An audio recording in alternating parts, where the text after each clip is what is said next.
Students, welcome to Kataria pharmacy. So students कैसे हैं आप सब? आई होप सभी ठीक होंगे। सो स्टूडेंट्स, हम स्टडी कर रहे थे B pharma third semester pharmaceutical engineering. इसकी हमारी यूनिट सेकंड चल रही थी। तो यूनिट सेकंड में हमने फर्स्ट चैप्टर स्टडी कर लिया था हीट ट्रांसफ़र। सेकंड चैप्टर हमारा चल रहा था इवोपरेशन। तो इवोपरेशन का जनरल इंट्रोडक्शन और एक एपरेटस के बारे में हमने पीछे लेक्चर्स में स्टडी किया है।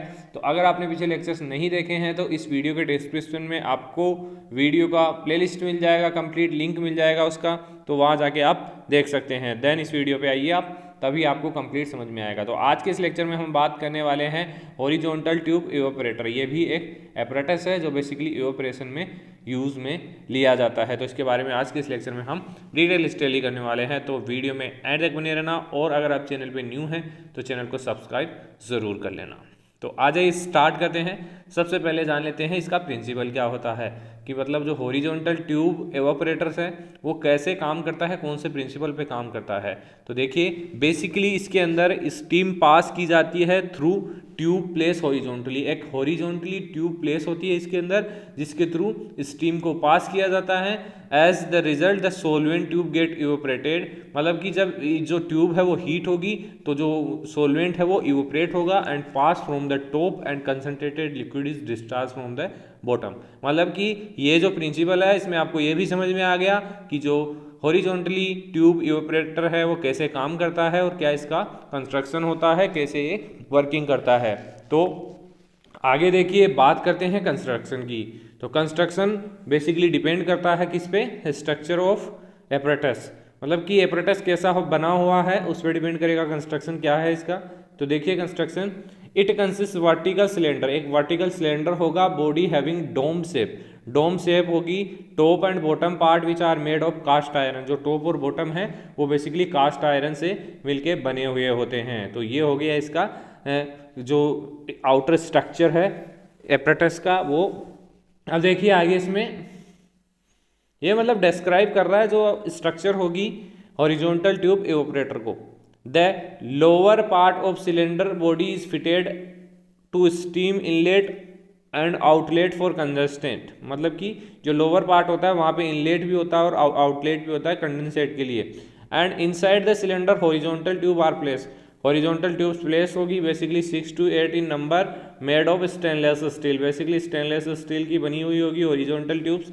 The lower portion also consist of vent for condense gas, जो कंडेंस गैस होगी कंसनट्रेटेड प्रोडक्ट होगा उसके लिए वेंट होगा at the lower point. Feed inlet is also provided at top of the vessels, there is one outlet for vapour and concentrated product is discharge from the bottom, मतलब concentrated जो product है उसको discharge करने के लिए bottom में at the body एक outlet होगा। तो ये डायग्राम देखिए, कंप्लीट डायग्राम आपको समझ में आना चाहिए, क्योंकि अगर डायग्राम आपको समझ में आ रहा है तो इजीली आप एग्जाम में इसको ड्रॉ करेंगे, और एग्जाम में अगर डायग्राम आपको याद आ गया तो आप इसका कंस्ट्रक्शन भी लिख सकते हैं, प्रिंसिपल भी लिख सकते हैं, वर्किंग भी लिख सकते हैं, यूजेस भी लिख सकते हैं। तो सबसे मेन एपरेटस के अंदर डायग्राम होता है। अगर आपने डायग्राम बना दिया तो आपको कंप्लीट मार्क्स देने पड़ेंगे एग्जामिनर को। तो अगर डायग्राम नहीं बनाया, अगर आपने थ्योरी लिख दी है, प्रिंसिपल लिख दिया, कंस्ट्रक्शन लिख दिया, वर्किंग लिख दिया, यूज़ लिख दिया, फिर भी आपको कंप्लीट मार्क्स नहीं मिलने वाले हैं। अगर आपने डायग्राम बना दिया तो आपको कंप्लीट मार्क्स मिलेंगे।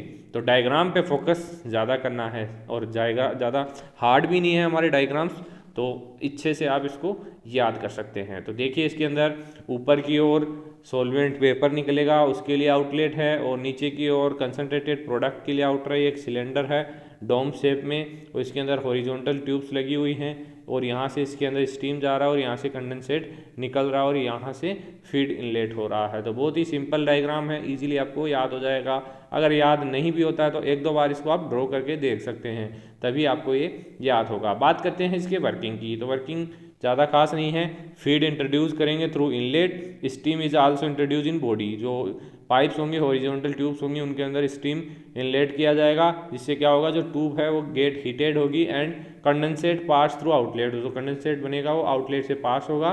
The heat is absorbed by the feed and solvent get evaporated, जो हीट है वो सोलवेंट के थ्रू एब्जॉर्ब की जाएगी, तो सोलवेंट क्या होगा? इवेपोरेट होगा और वेपर प्रेशर वेपर में कन्वर्ट होगा। Form pass through outlet at the top of the body, और जो वेपर बनेगा वो आउटलेट से, टॉप से, बॉडी के टॉप से निकल जाएगा। And the process repeat to get concentrated product which is collected from the bottom, और जो कंसनट्रेटेड प्रोडक्ट होगा उसको बॉटम से कलेक्ट कर लिया जाएगा। तो ये हो गया working of horizontal tube evaporator. बात करते हैं इसके यूजेस की। बेसिकली ये horizontal tube evaporator is use in pharmaceutical pulp and paper industries. इसके अलावा also use in making distil water for boiler feed, जो बॉयलर फीड्स होती हैं उनके लिए डिस्टिल वाटर बनाने के लिए भी इसका यूज़ किया जाता है। तो बात करते हैं इसके एडवांटेज की। एडवांटेज है इजी टू इंस्टॉल होता है, चीप होता है, suitable for non viscous liquid, जो नॉन विस्कस लिक्विड्स होते हैं जो उनको क्रिस्टलाइज नहीं करता, मतलब वेपोरेशन पे वो क्रिस्टलाइन नहीं होते, वेपोरेशन के दौरान क्रिस्टलाइज नहीं होते हैं, तो ऐसे जो लिक्विड्स होते हैं उनके लिए सूटेबल होता है। Suitable for batch and continuous operation, इसके अंदर कंटिन्यूस ऑपरेशन चलता रहता है रेगुलरली। अगर आपने एक छोटा सा प्लांट आपके लेबोरेटरीज में देखा है तो आई होप लगभग लेबोरेटरीज में होता है, वहाँ पे एक छोटा सा प्लांट लगा होता है जिससे डिस्टिल वाटर बनता रहता है। अगर डिस्टिल वाटर आपने कभी प्रैक्टिकल्स में यूज़ किया है तो आपको आइडिया होगा, तो अगर नहीं है तो आप अपने टीचर से ज़रूर कंफर्म करना एक बार कि डिस्टिल वाटर का प्लांट, छोटा सा प्लांट इवेपोरेटर आपको दिखाएंगे वो। बात करते हैं इसके डिसएडवांटेज की। तो not suitable for viscous liquid, जो विस्कस लिक्विड्स होते हैं, गाढ़े लिक्विड्स होते हैं, उनके लिए इसका यूज़ नहीं किया जाता क्योंकि वो ईजिली ऑपरेट नहीं हो पाते हैं, स्टीम में कन्वर्ट नहीं हो पाते हैं। बात करते हैं आगे, they have smaller capacity than other evaporation, जो अदर इवेपोरेशन ऑपरेटर्स होते हैं उनकी कंपैरिजन में इसकी जो कैपेसिटी है वो बहुत ही कम होती है। बेसिकली इसको स्मॉल स्केल पे ही यूज़ किया जाता है। तो ये इसके कुछ डिसएडवांटेज हैं। आई होप आपको कंप्लीट ये ऑपरेटर्स समझ में आया होगा। तो वीडियो अच्छी लगी तो वीडियो को लाइक ज़रूर करें और चैनल को सब्सक्राइब कर लें। मिलते हैं नेक्स्ट वीडियो में नए टॉपिक के साथ। धन्यवाद।